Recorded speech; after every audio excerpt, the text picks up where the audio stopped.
মির্জার কাজ মির্জা করেছে, ঘেউ ঘু করেছে, তাই বলে কি মির্জারে ক্রিটিক সুশীলের শোভা পায়?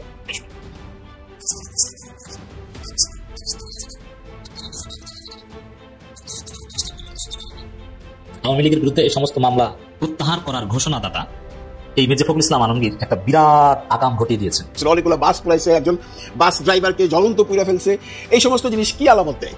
এগুলো জিনিস তো কোনো রাষ্ট্রের জন্যই মঙ্গলজনক নয়। যেমনটি ধরেন আগামীকালকে কি হবে আমরা কেউ জানি না, সবাই একটা টেনশনস ভাবে আছেন যে কালকে আবার কি করে। কালকে তাদের নতুন নাম দিয়েছে না লকডাউন না শাটডাউন, তারা শাটডাউন করে দিবে ঢাকা শহরে। কতটুকু পারবে কতটুকু পারবে না সেটা কিন্তু ডিপেন্ড করবে সরকারের উপরে। এবার ভাড়াইটা লীগের খবর আছে, সিএমপির পরে এবার ডিএমপি। চট্টগ্রাম মহানগর পুলিশ কমিশনারের পরে এবার ঢাকা মহানগর পুলিশ কমিশনার ঘোষণা দিলেন যে কেউ যদি গাড়িতে আগুন লাগায় এবং কোথাও কোনো অরাজকতা সৃষ্টি করে সাথে সাথে দেখা মাত্র গুলি করে হত্যা করো। এইভাবে কোনোদিন মানুষ যায়, এমনে পলায় যায় মানুষ। কেউ কয়েক ঘন্টার মধ্যে পুরো বাংলাদেশ শূন্য করে দিলে তোরা। এরকম এক পলাতক দল আর হুঙ্কার দেশ বিদেশে বৈশাখ আমাদেরকে বলতে অনেকে পলাতে, বেটা আমরা পলাতে হবে। কলারে ধৈরা তোদের আওয়ামী লীগের যুবলীগের লোকজনের কলারে ধৈরা ভোট কেন্দ্রের মধ্যে আমি একা, হাতে পিস্তলও ছিল না, গানও ছিল না, কিছুই ছিল না, আমি একা থাপড়াইছি। এটা তো ক্যামেরায় নাই। বিটিভিতে সরাসরি সম্প্রচার করা হবে শেখ হাসিনার মামলার রায়। সেই রায়টা কি? গণহত্যার দায়ে অভিযুক্ত প্রধান আসামি শেখ হাসিনা।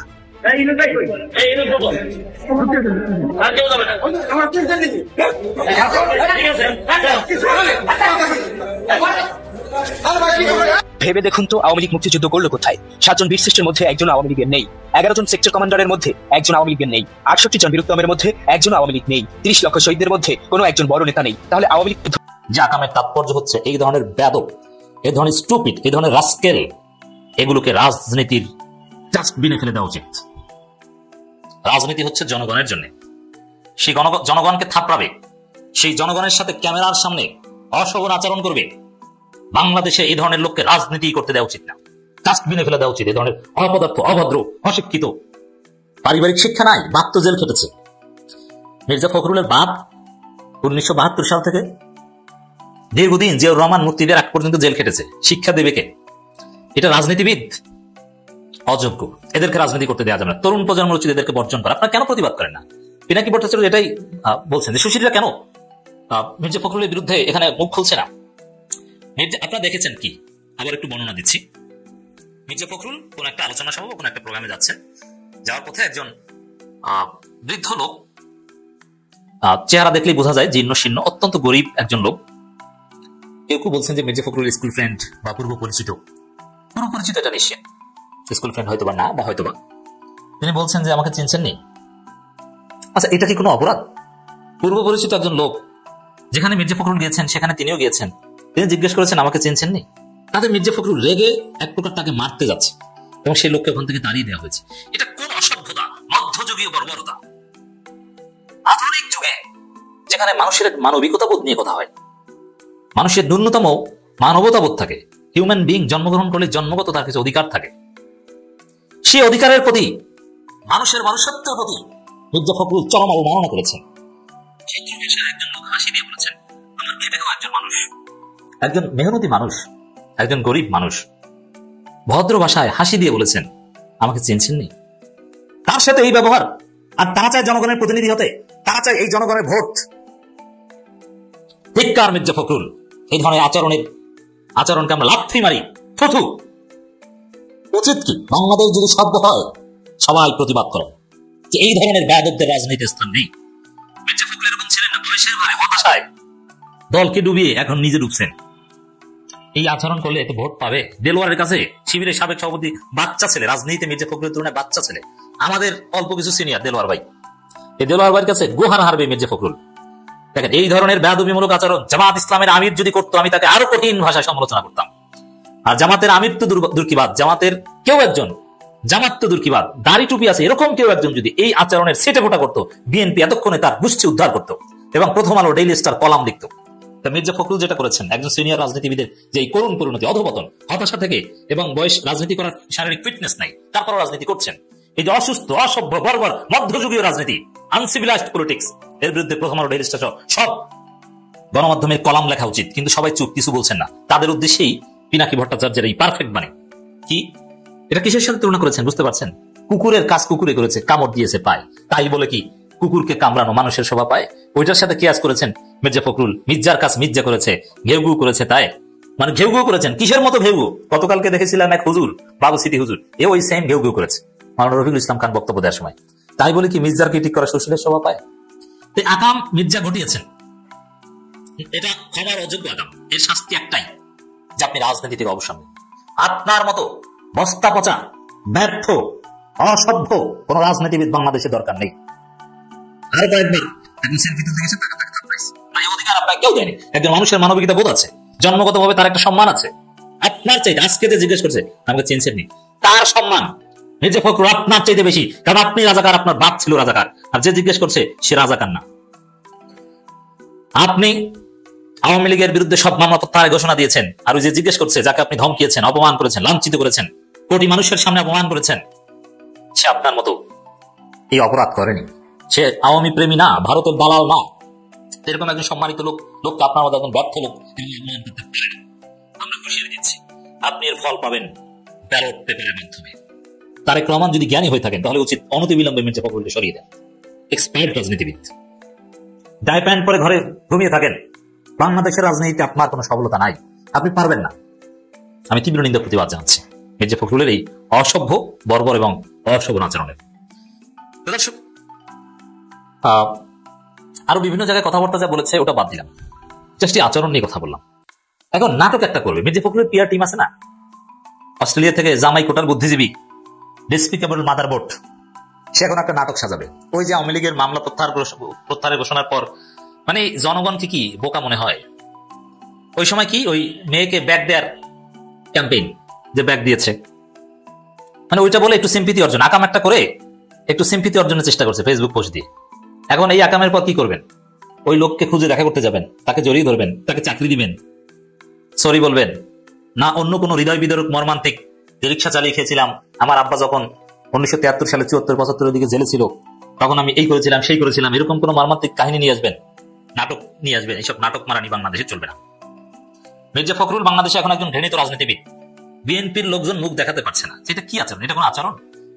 আচ্ছা আপনি চিন্তা করেন যে জামাতের কেউ দাড়ি টুপি আছে, মানে বিএনপি এতটা ছাত্রী কোন একটা দল, দাড়ি টুপি দেখলেই সে বিএনপি হোক, আওয়ামী লীগ হোক, হিন্দু হোক, তাকে জামাত বানিয়ে দেয়। অবশ্য হিন্দুদের জামাত বানানো এখন সহজ, কারণ হিন্দুরা তো জামাত করে। আর দ্বিতীয় হচ্ছে টাইলস যদি মসজিদের টাইলসের মতো লাগে সেটাকেও মসজিদে বসে কার্যক্রম বলে প্রচার করে বিএনপির সিনিয়র নেতারা। চিন্তা করছেন নুরুল ইসলাম বুলবুল বা কোনো একজন জামাত নেতার স্টিকার লাগানো হচ্ছে একটা হোটেলের মধ্যে, স্পষ্ট বোঝা যাচ্ছে হোটেল, সবার পায়ে জুতা, বেসিন টেসিন আছে, তবে হোটেলের টাইলসটা অনেকটা মসজিদের টাইলসের মতো। এই ছাত্রী দল প্রচার করছে যে মসজিদে জামাত নেতার স্টিকার লাগাচ্ছে। বুঝতে পারছেন বিএনপির কি অবস্থা? এদেরকে কেউ ভোট দিবেন না।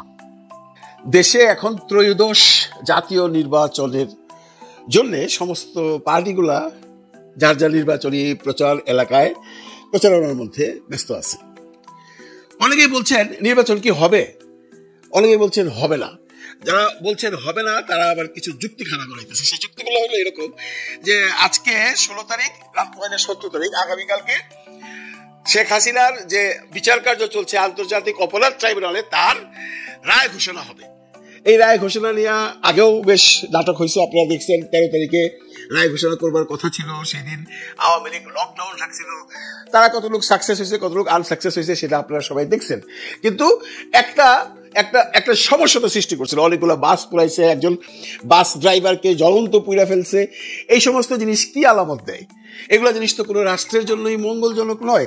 যেমনটি ধরেন আগামীকালকে কি হবে আমরা কেউই জানি না, সবাই একটা টেনশনস ভাবে আছেন যে কালকে আবার কি করে। কালকে তাদের নতুন নাম দিয়েছে লকডাউন না শাটডাউন, তারা শাটডাউন করে দিবে ঢাকা শহরে। কতটুক পারবে কতটুক পারবে না সেটা কিন্তু ডিপেন্ড করবে সরকারের উপরে, সরকারের আইন শৃঙ্খলা রক্ষাকারী বাহিনীর উপরে এবং জনগণের উপরে। জনগণের কথা যদি বলেন, বিএনপির মহাসচিব মির্জা ফখরুল ইসলাম আলমগীর সাহেব আজকে না গতকালকে একটা ভাষণে পরিষ্কার বুঝাই দিয়েছেন যে ওনারা এই যে আওয়ামী লীগের যে কার্যক্রম সেই ব্যাপারে কোনো রকম মাথা ঘামাবে না বা কোনো ব্যাপার ইন্টারফেয়ার করবে না। কিন্তু গতবার আমরা দেখছি 13 তারিখে ছাত্রদল, শিবির, এনসিপি সহ সবাই মাঠে নামছিল। এখন এখানে একটা হিসাব আছে, আপনারা তো স্বাভাবিকভাবেই বুঝতে পারেন যে সামনে ইলেকশন। কেউ কি আওয়ামী লীগকে এখন খেপাইতে চায়? কারণ চায় না এই জন্য যে আওয়ামী লীগের কিন্তু বেশ একটা ভোট সংখ্যা বাংলাদেশে বিদ্যমান, যারা আওয়ামী লীগ করেন এবং যারা আওয়ামী লীগের তেমন কোনো সন্ত্রাসী ছিল না, কেমন কোনো যাদের বিরুদ্ধে কোনো মামলা মোকদ্দমা নাই, সাধারণ পাবলিক আওয়ামী লীগকে সাপোর্ট করে, তারা যেন ভোটটা যার যার দলকে দেয়। এই জন্য সবাই একটা প্রচেষ্টা চালাচ্ছে, যেটার ফলশ্রুতিতে আলমগীর সাহেব, মির্জা ফখরুল ইসলাম আলমগীর সাহেব তো ঠাকুরগাঁয়ে বলেই দিল যে আওয়ামী লীগের সমস্ত মামলা ওনারা তুলে দিবে।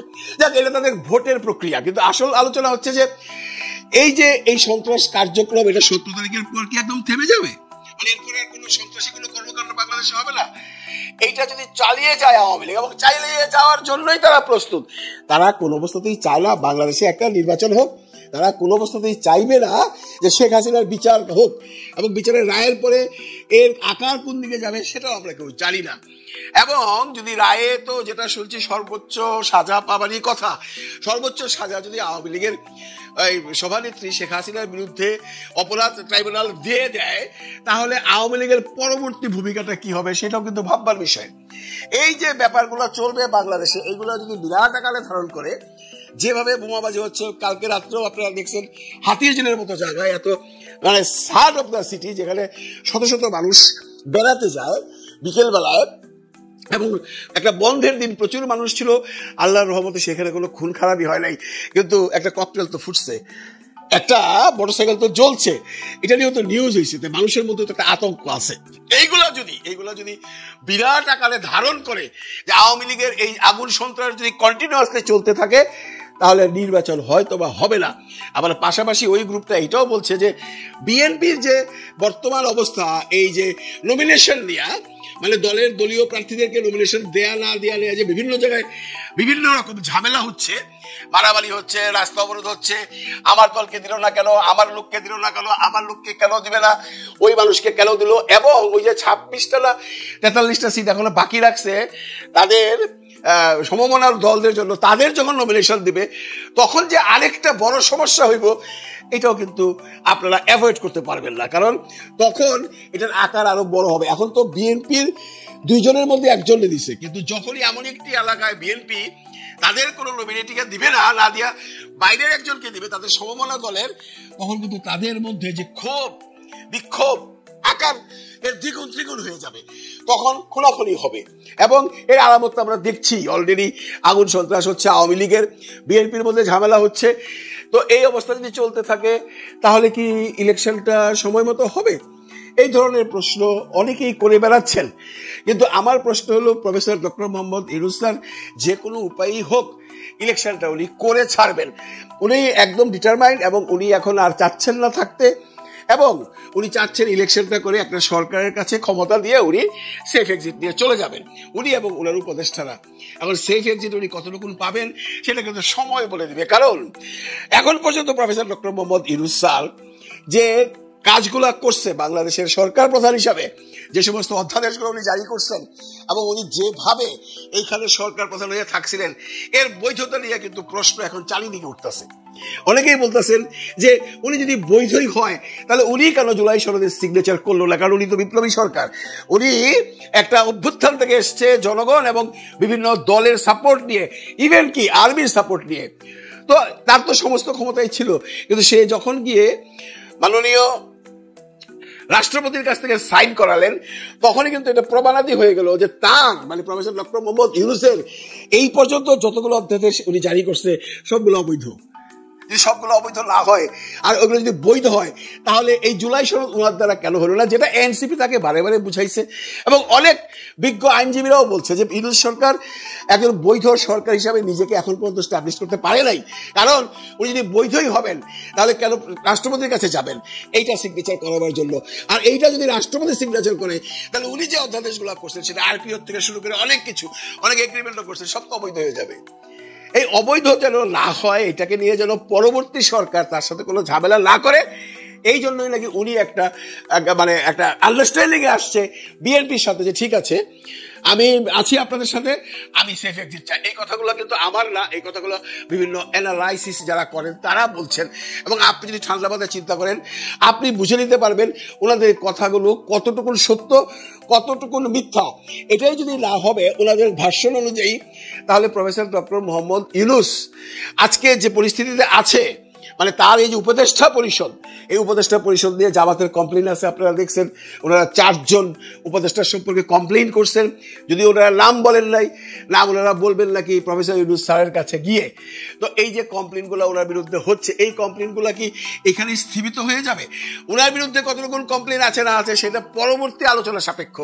ওনার এই যে ভিতরে ভিতরে কিছু উপদেষ্টা একটা নির্দিষ্ট দলকে জামাতের কথা অনুযায়ী ডাইরেক্ট এই নির্বাচনের ব্যাপারে হস্তক্ষেপ করছে, এটা নিয়ে জামাতের যে অবজেকশন, জামাত যদি কোনো কারণে ফেল করে, জামাত কি সেই নির্বাচন মেনে নেবে? বা যদি ধরে নেন বিএনপি যদি কোনো কারণে ফেল করে, জামাত যদি পাস করে, তারা কি এই নির্বাচন মেনে নেবে? আমার তো মনে হয় না কেউই মেনে নেবে। কারণ নির্বাচন নিয়ে এখনই যে ধরনের প্রশ্ন উঠছে, লেভেল প্লেইং ফিল্ড বলেন, ডিসি নিয়োগ বলেন, এগুলো নিয়ে অনেক লম্বা লম্বা আলোচনা হচ্ছে। এক একজনের কাঁধের উপরে দোষ দিচ্ছে। বিএনপি বলছে সমস্ত জামাতের ডিসিদেরকে ওখানে দেওয়া হচ্ছে, জামাত বলছে সমস্ত বিএনপির যত ডিসি আছে সবাইকে ট্রান্সফার করে তাদের জায়গা মতো দেওয়া হচ্ছে। জনকণ্ঠ বলছে আওয়ামী লীগের ডিসিদেরকে বেশ কিছু লোককে ডিসি বানাইয়া ওইখানে দেওয়া হচ্ছে। এই যে একটা ত্রিমুখী যুদ্ধ, এই যুদ্ধ তো শেষ হবার নয়। নির্বাচন যত আগায় আসবে এই যুদ্ধ ততই চলবে। এই যে ত্রিমুখী আক্রমণ, একটা হলো আওয়ামী লীগের সমস্যা, একটা হলো বিএনপির দলীয় সমস্যা, যেখানে জামাতের কোনো সমস্যা নয়। আপনারা জানেন জামাত কিন্তু তাদের 300 মনোনয়ন অনেক আগেই দিয়ে দিয়েছেন, এটা নিয়ে কোনো আলোচনাই হয় না। যদিও কোনো রকম 2-1টা সংবাদ মাধ্যম বলতেছে 2-1 জায়গায় লাগে জামাতের নমিনেশন নিয়ে সমস্যা হয়েছে, কিন্তু এটা কোনো প্রমাণাদি নাই, উইদাউট প্রমাণ বিভিন্ন সূত্র থেকে তারা পাইছে। কিন্তু বিএনপির মধ্যে যে নমিনেশন নিয়ে সমস্যা হচ্ছে এটা তো সর্বজনবিদিত, আর এটা হওয়াই তো স্বাভাবিক। বিএনপি বড় দল, 16 বছর তার দলের নেতা নেত্রীরা বিভিন্ন রকম সরকারের কাছ থেকে অনাস্থা পেয়ে জেল খেটে পালিয়ে বেরিয়েছে। তাদের মধ্যে যখন একটা নমিনেশন না পায় তখন ন্যাচারালি সেই নিবেদিত আপনার যে ভদ্রলোক আছেন বা যে নমিনিটি আছেন উনি কিন্তু ছেড়ে কথা বলবেন না, উনি ওনার দেওয়ালে পিঠ লেগে যাবে এবং উনি তখন নেমে যাবে রাস্তায়। এই যে প্রবলেমগুলো হবে এইগুলোকে ওভারকাম করে professor doctor Mohammad Yunus sir উনি কি একটি ভালো নির্বাচন দিতে পারবেন সেটা এখন প্রশ্ন সাপেক্ষ। নির্বাচন যদি অবাধ সুষ্ঠু নিরপেক্ষ না হয় তাহলে সেই নির্বাচনকে উপেক্ষা করবার জন্য বসে আছে একটি দল। দেখা যাক কি হয়। তবে আমরা সবাই সবসময় বলি আমরা আশাবাদী, আমরা চাই না দেশে কোনো রকম নতুন আগুন সন্ত্রাস হোক, দেশের কোনো রকম সমস্যা হয়ে নির্বাচনটা বন্ধ হয়ে যাক। আমরা চাই নির্বাচনটা হোক, একটি সরকার আসুক, দেখি সে কি করে দেশ চালায়। সেই সরকার যেন সে আগের মতো একটা স্বৈর সরকার না হয়, তাহলেই জনগণ খুশি। ভালো থাকবেন সবাই, ভালো রাখবেন সবাইকে। আল্লাহ হাফিজ। মাঝখানে যে ঘটনাগুলো আমি ব্যক্তিগতভাবে ধরেন আমার কাছে এখন পর্যন্ত 35-40 জন আমাকে সরাসরি রিচ করতে পেরেছেন এবং তারা কিছু অভিযোগ করেছেন। যে অভিযোগগুলোকে যদি ক্যাটাগরিক্যালি আমি যদি সাইট করি, 3 বা 4টা পয়েন্ট কমন। 1 নাম্বার হচ্ছে চাঁদাবাজি করেছেন, 2 নাম্বার হচ্ছে দলের ক্রান্তিকালে তিনি কোনো অবদান রাখেন নাই, তখন আওয়ামী লীগের লোকজনের সাথে তিনি চলে তারপরে নিজের গদি বাঁচিয়েছেন। তারপরে 3 নাম্বার হচ্ছে তিনি টাকা পয়সা দিয়ে তারপরে মনোনয়ন নিয়েছেন। এই কথাগুলো কিন্তু আমি বলিনি। আমার কাছে আপনাদের এই মনোনয়ন বাছাইয়ের পর থেকে এ পর্যন্ত আমি যতটুকু চেক করেছি, আমার ইমেলে আমি আমার ফেসবুকে একটা পোস্ট করেছিলাম বিভিন্ন জায়গা থেকে ফোন আসার প্রেক্ষিতে যে আপনাদের এলাকায় যারা প্রার্থী হিসাবে বাছাই হয়েছে তাদের ব্যাপারে আমাকে তথ্য জানান। আমি সবগুলো ইমেল এখনো চেক করতে পারি নাই, অবশ্যই সবগুলো ইমেল চেক করবো। বিশেষ করে গত 5-6 দিনের ইমেলগুলো সব দেখার চেষ্টা করেছি, আরও যেগুলো বাদ আছে সেগুলো আমি অবশ্যই দেখবো। আপনারা কে কি পাঠিয়েছেন কোন প্রার্থীর ব্যাপারে এগুলো থাকবে। এখন অনেকে আবার ইমেল করার সময় একটা জিনিস করেন যে ইলিয়াস ভাই আমি কিছু জিনিস পাঠাইতে চাই পাঠান, আমি কি আপনাকে এইখানে পাঠাবো? এখানেই তো পাঠাবেন, আমার ইমেল আমার অ্যাক্সেস সেখানে, আপনার এটা নিয়ে চিন্তা করার কিছু নেই। আমার কাছ থেকে আপনার তথ্য কারোর কাছে যাবে না। তো আমি সেখানে অন্তত আমার নিজের দেখা 5-6 জনের সব শেষ কিছুক্ষণ আগে ময়মনসিংহের একজনের নেত্রকোনার একজনের উলঙ্গ ভিডিও। তো এই উলঙ্গ ভিডিও আসলে আমি আপনাদেরকে আগে বলেছি যে আওয়ামী লীগ এবং ইন্ডিয়ার সংশ্লিষ্টতা যদি না থাকে, আমি এই মুক্তিযুদ্ধ টুদ্ধ নিয়ে বেশি চেতনা মেতনা যেগুলো না দেখায়, এরা উলঙ্গ টুলঙ্গ হইলে আমার এগুলো নিয়ে আমি করি না। তো সেগুলোও দিয়েছে। আর এর বাইরে যত তথ্য, এই যে 3-4টা পয়েন্টের কথা বললাম, আওয়ামী লীগ সংশ্লিষ্টতা, টাকা দিয়ে মনোনয়ন নিয়েছেন, তারপরে তিনি চাঁদাবাজি করেন, এই কমন জিনিসগুলো কারা দিয়েছেন? আমাকে যারা ফোনে রিচ করতে পেরেছেন তাদের সবাই বেশিরভাগই ওই আসনের মনোনয়ন চেয়েছিলেন, তিনি মনোনয়ন পান নাই। তো না পেয়ে তিনি এখন আমাকে এই নালিশগুলো করছেন, এগুলো যেন আমরা প্রচার করি, তার প্রতিপক্ষ যিনি মনোনয়ন পেয়েছেন, বাছাই হয়েছেন, তার ব্যাপারে আমি যেন এটা প্রচার করি। এটা সত্যি কথা বলি, আজকে আপনারা যারা এগুলো বলার জন্য দিচ্ছেন, এই কথাগুলি যদি এই মনোনয়ন বাছাইয়ের ঠিক একদিন আগে যদি আমি বলতাম, আপনি তখন আমাকে গালি দিতেন, তুই তো একটা জামাত শিবিরের লোক। এখন আপনারাই কিন্তু এই কথাগুলো বলছেন। আমি টাকা পয়সার বিষয়টা আমি পারমিশন নিয়েই করেছি, যে বেশ কয়েকজনের, আমি এই পর্যন্ত সম্ভবত 20-22 জনের ফোন রেকর্ড নিয়েছি, তাদের পারমিশন নিয়েছি, এবং তাদেরকে সেটা বলেছিও যে আমি যদি এটা প্রচার করি, আপনাকে অবশ্যই আপনার পারমিশন নিয়ে তারপরে প্রচার করব। একজনেরটা আপনাদেরকে একটু শোনাই। এটা হচ্ছে বরগুনার এই আসনের ওইখানকার বিএনপির যে শীর্ষ নেতা যারা মনোনয়ন চেয়েছেন, এরকম নেতাদের বক্তব্য আমি নিয়েছি। এই বক্তব্যটা একটু শুনেন, তারা মনোনয়নের ব্যাপারে তাদের মতামত কি, কিভাবে বিএনপিতে মনোনয়ন দেওয়া হয়েছে, এটা তাদের মুখ থেকে তারা বলুক। আমি মাওলানা শামীম, সাবেক যুগ্ম সাধারণ সম্পাদক বরগুনা জেলা বিএনপি। আর এই রোলেস্তা মনি সাহেব এক ছিল সংস্কার মন্ত্রী, দেশ মাতা বেগম খালেদা জিয়াকে বলছিল কুলাঙ্গার, দেশ নায়ক তারেক রহমান বলছিল নষ্ট। এই 5 তারিখের পর থেকে এই পর্যন্ত মিনিমাম পাথরঘাটা, পাবনা, বেতাগী তথা বরগুনা জেলা থেকে 1 থেকে 1.5 কোটি টাকা চাঁদাবাজি করেছেন। নিজে করেন না, করান তার ভাই জামাল এবং তার ভাতিজা সুলাইমান সাদিক ও আরিফ। তিনি কি বলেন যে আমি চাঁদাবাজি করি না, কোন হাতে নিয়ে বলেন। রিসেন্টলি এই যে নমিনেশনের যে ব্যাপারটা হলো, এখন পাথরঘাটা, পাবনা, বেতাগীতে আওয়ামী লীগের যত দোষরা ছিল তাদেরকে সে পুনর্বাসন করছেন, এবং ইউনিয়নের চেয়ারম্যান, পৌর চেয়ারম্যান, সাবেক চেয়ারম্যান, বর্তমান মেম্বার চেয়ারম্যান যারা আছে তাদের কাছ থেকে 1,50,000, 50 লাখ, 10 লাখ, 20 লাখ টাকা দিচ্ছে যে তোমাদেরকে আমি নমিনেশন দেবো, তোমাদেরকে চেয়ারম্যান বানিয়ে দেবো। মিনিমাম 2 কোটি টাকা চাঁদাবাজি করে হয়ে গেছে পর্যন্ত মিনিমাম। এবং সে যদি কেউ কিছু বলে তারা চোখ লাল করে দেয়, একদম সাপা পরে থামাই দিচ্ছে, ধমকি দিচ্ছে। এখন পাথরঘাটা, পাবনা, বেতাগীর মানুষ এর থেকে মুক্তি চায়। 90% লোক তাকে দেখতে ফুটু পারে। তার সঙ্গে যে কাজ রয়েছে সবগুলো চাঁদাবাজ করছে, রংবাজ করছে, ছেড়ে দিচ্ছে। 2 দিন আগে মরিচুর করে মেরে প্রায় 3 লক্ষ টাকা হাতিয়ে নিয়েছেন ছাত্রদল এক নেতা। আমি মোহাম্মদ মনিরুজ্জামান মনির, সাবেক কেন্দ্রীয় ছাত্র নেতা, যুব নেতা, বরগুনা জেলা বিএনপির যুগ্ম আহ্বায়ক, যুগ্ম সাধারণ সম্পাদক। আমাদের প্রতিপক্ষ চাঁদাবাজ, মিথ্যাবাদী, ওনার সাথে একমত পোষণ করবে, সে খুব ভালো মানুষ, ওনার পক্ষে কথা বলবে। উনি জীবনে সত্য কথা বলে দেখে নাই। উনি 5 আগস্ট পরে যাকে তাদের চেয়ারম্যানকে ভুল বুঝিয়ে পদটা নিয়েছে, নেওয়ার পর সে তার আপন ভাই, ভাতিজা, স্বামীর নামগুলো বলেছে, এবং এদেরকে দিয়ে গ্যাস চুরি, গ্যাস চাঁদাবাজি করছে। কিন্তু আমাদের জেলেরা যেখানে মাছ ধরে তাদের কাছে মাসুম কোম্পানির মাধ্যমে 6 কোটি টাকা নিয়েছে তার ভাই, নিয়ে তার কাছে দিয়েছে। এবং আমাদের এনামুল তার কাছে 7 কোটি টাকা নিয়েছে। এবং জমি দখল, চর দখল, ঘর দখল এবং হুন্ডা চুরি থেকে শুরু করে এ যাবৎ অদ্যবধি প্রায় কোনো মানুষ বাকি নাই। এখন এটা তো করেছি, থেমে যায়নি। যখনই 3 তারিখ মনোনয়নের আমরা 2 জন আমরা সাক্ষাৎ উনি ছিল না, উনি গিয়েছে উমরায়, মাননীয় চেয়ারম্যান আসবে, ওখানে তার হাত পা দিয়ে গেছে, কিন্তু ওখানে না পেয়ে গেছে লন্ডনে। এবং স্যারের কিছু অনুসারী এবং আমাদের একজন সেকেন্ড সদস্য, সে ওনাকে আন্তরিকভাবে হেল্প করেছে। তারা যারা চেয়ারম্যানের যে সালাদিন সাহেব, আর আরো আছেন চেয়ারম্যানের কিছু লোক আছে, কিন্তু নাম বললে আমারও চাকরি আরো যেতে পারে, যে অমুক সভাপতি বলে তোর চেয়ারম্যান বানাবো, আরো জন করে চেয়ারম্যান বানাবো, 1 টাকা 5 লাখ টাকা দেয়, এরকম সবাই ক্যারি করে। নিজে জীবনে 1 টাকা খরচ উনি 1,000 টাকা পকেটে নিয়ে যায়, উনি লাখ লাখ টাকা নিয়ে আসে এলাকা থেকে। শামীম সাহেব আর একটু কথা বলবে। গত কদিন আগে উনি একটা প্রোগ্রামে বলেছিলেন, আমার সাথে যারা ছিলেন তারা কেউ মামলা খায়নি এবং জীবনে খাবে না, প্রথম দিয়ে বলছেন। গেল এইটা। এরপরে যে কেউ যায় মক্কা মদিনায় আল্লাহকে পাওয়ার জন্য, আর আমরা লন্ডন আসি তারেক রহমানকে ইস্তেজা করার জন্য, নমিনেশন পাওয়ার জন্য। এই কথা বলছিল। এই হচ্ছে মনোনয়নের অবস্থা। এটা বিএনপির লোকজনের, আমি ভাই কিছু বললাম না। আমি এই মুহূর্তে বিএনপির ব্যাপারে অনেকেই হয়তো মনে করে যে কিছু মানুষ, খুব স্বল্প সংখ্যক কিছু মানুষ মনে করে আমি বোধহয় বিএনপিকে পচানোর জন্য বোধহয় উঠে পড়ে লেগেছে। আমি আসলে বিএনপি জামাত কোনো কারোর ব্যাপারে বিশেষ আমার মানে আনুকূল্য কিংবা বিশেষ ভালোবাসা, বিশেষ কি বলবো যে ঘৃণা, কোনো কিছুই নাই। অতএব আমি অনেক কিছু আছে ভাই, যেগুলো চালাইতে চাই না, যেগুলো দেও না, কারণ নিজেকে এখন কিছুটা বাঁচায় চলি। আপনারা আমার খারাপ মনে করলে করতে পারেন, কিছু বলার নাই। কারণ গত 5-6 বছরে এই দেশের জন্য নিজের পরিবারের, নিজের আর্থিক, শারীরিক, নিজের পরিবারের মানুষজনের যে পরিমাণে ক্ষতি করেছে, সেই ক্ষতির প্রেক্ষিতে এই দেশের কোনো কিছু নিজের জন্য কিছু চাইনি। এই দেশের যে পরিবর্তন চেয়েছিলাম, ওই পরিবর্তন হয় নাই। এবং ওই পরিবর্তন জীবনে কোনোদিন এই দেশে হবে কিনা এটা নিয়ে আমি যথেষ্ট সন্দেহ প্রকাশ করি। এই দেশের কোনো একটা অভিশাপ আছে বোধহয়, যে কারণে এখানে এটা মনে হয় হবে না। বিরাট একটা সুযোগ এসেছিল, সেই সুযোগ কাজে লাগেনি। সবখানে একই অবস্থা চলছে। বিটিভিতে সরাসরি সম্প্রচার করা হবে শেখ হাসিনার মামলার রায়। সেই রায়টা কি? গণহত্যার দায়ে অভিযুক্ত প্রধান আসামি শেখ হাসিনা, যিনি বাংলাদেশে 4 বার অথবা 5 বার প্রধানমন্ত্রী হবার রেকর্ড অর্জন করেছিলেন।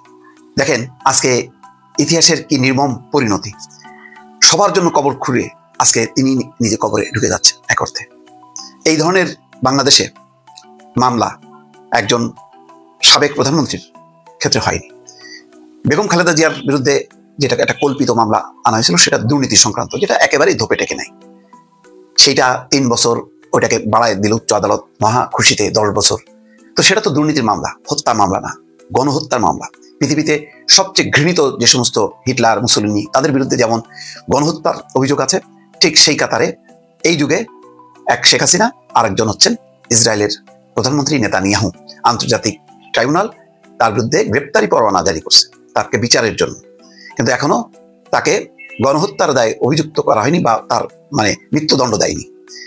তো আজকে দেখেন ওই অর্থে শেখ হাসিনা নেতানিয়াহুর কাতারে। নেতানিয়াহুর বিরুদ্ধে অভিযোগ কি? মুসলমান, গাজার মুসলমানদের বিরুদ্ধে পরিকল্পিত গণহত্যা। ঠিক একই রকম ভাবে বাংলাদেশের প্রেক্ষাপটে তার বিরুদ্ধে অভিযোগ কি? ক্ষমতায় থাকার জন্য নির্বিচারে গণহত্যা, যেটা জাতিসংঘের রিপোর্টে প্রকাশ পেয়েছে, আন্তর্জাতিক গণমাধ্যমে প্রকাশ পেয়েছে, যে গত 15 বছরে গুম, খুন, নির্যাতন চালাতে চালাতে শেষে গণহত্যার পর্যায়ে উপনীত হয় শেখ হাসিনা, যিনি বাংলাদেশের স্বাধীনতার স্থপতি, যিনি বাংলাদেশের মুক্তিযুদ্ধের মহানায়ক শেখ মুজিবুর রহমানের কন্যা।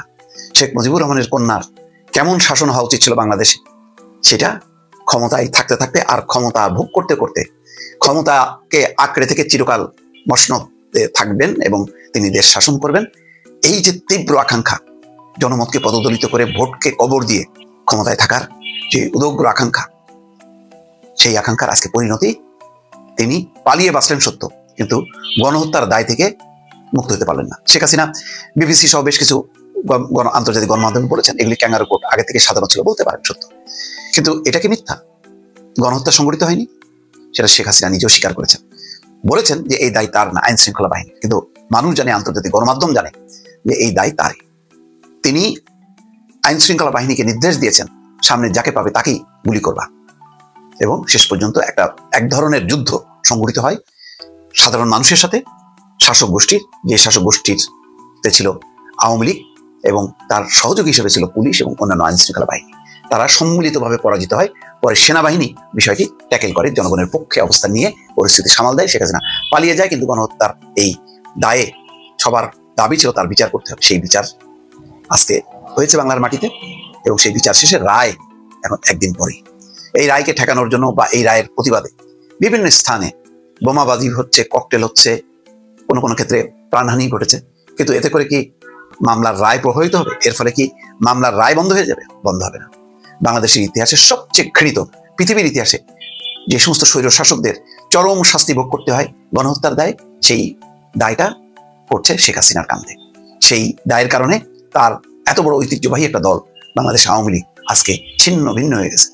অস্থায়ীভাবে তার তার সাংগঠনিক কার্যক্রম নিষিদ্ধ, এবং সেই দল নির্বাচনে অংশ নিতে পারবে না। এই যে পরিস্থিতি, এই পরিস্থিতির জন্য দায় কার? দলকে ধ্বংস করা, দলকে আজকে ফ্যাসিস্ট একটা দলে রূপান্তর করার দায় যেমন শেখ হাসিনা, তেমনি গণহত্যার দায়ও শেখ হাসিনা। এর থেকে রেহাই পাবে না। দেখেন আজকে সে তার প্রতিদ্বন্দ্বীকে নির্মূল করার জন্য বেগম খালেদা জিয়াকে শুধু দণ্ডিত করেনি, তাকে পরপর 2টি নির্বাচন থেকে বঞ্চিত করছে, 2018 এবং 2024। কারণ খালেদা জিয়ার সাথে শেখ হাসিনা লড়তে ভয় পায়, তাই ছলে বলে কলে কৌশলে তাকে দণ্ডিত করা হয়েছে, এবং দণ্ডিত করার জন্য তাকে নির্বাচন থেকেও তাকে বাদ দেওয়া হয়েছে। শেষ পর্যন্ত তিনি বাঁচতে পারলেন? তিনি কি নিজেকে রক্ষা করতে পারলেন? তিনি তো নিজেকে রক্ষা করতে পারেননি, পুরো দলকে একেবারে সাগরের গভীরে তলায় দিয়েছে। এটা থেকে আর কোনো কবে উঠবে, কবে দাঁড়াবে, তার কোনো ঠিক ঠিকানা নেই। আজকের কোথায় শেখ হাসিনা, যে এরশাদ বিরোধী আন্দোলনের গণতন্ত্রের নেত্রী ছিল, সেই মানুষটা পরিণত হলো একটা ফ্যাসিস্ট নেত্রী হিসাবে। বাংলাদেশে যেখানে ভোটের সমাধি হয়ে যায়, কবর হয়ে যায়, সেই দেশ আর গণতান্ত্রিক থাকে না, সেটা হয় স্বৈরতান্ত্রিক দেশ। এবং সেই স্বৈরতান্ত্রিক দেশের প্রধান ছিলেন শেখ হাসিনা, যেখানে কোনো জনমত নাই, ভোট নাই, কিন্তু 5 বছর পর পর নির্বাচন হচ্ছে, এবং তিনি ওই উত্তর কোরিয়ার শাসকরা যেভাবে নির্বাচিত হয়, বা চীন রাশিয়ার শাসকরা যেভাবে নির্বাচিত হয়, তিনিও সেইভাবে নির্বাচিত হচ্ছিলেন। বড় লজ্জার, বড় মানে মুক্তিযুদ্ধের কথা বলা হয়, মুক্তিযুদ্ধের আকাঙ্ক্ষাটা হচ্ছে গণতন্ত্র, সেই গণতন্ত্রকে কবর দিয়ে তিনি মানে ক্ষমতা থাকতে চেয়েছিলেন। এবং দুঃখজনকভাবে বাংলাদেশের মানে সুশীল সমাজ, সাংবাদিক, বুদ্ধিজীবী এবং তার দলের রাজনীতিকরা সেটা মেনে নিয়েই তাকে ওই মুক্তিযুদ্ধের দোহাই দিয়ে তাকে ক্ষমতায় থাকার ব্যাপারে সহযোগিতা করে গেছে। আজকে তারা কোথায়? আজকে তারাও পাশে নেই, তারাও নিশ্চিহ্ন হয়েছে।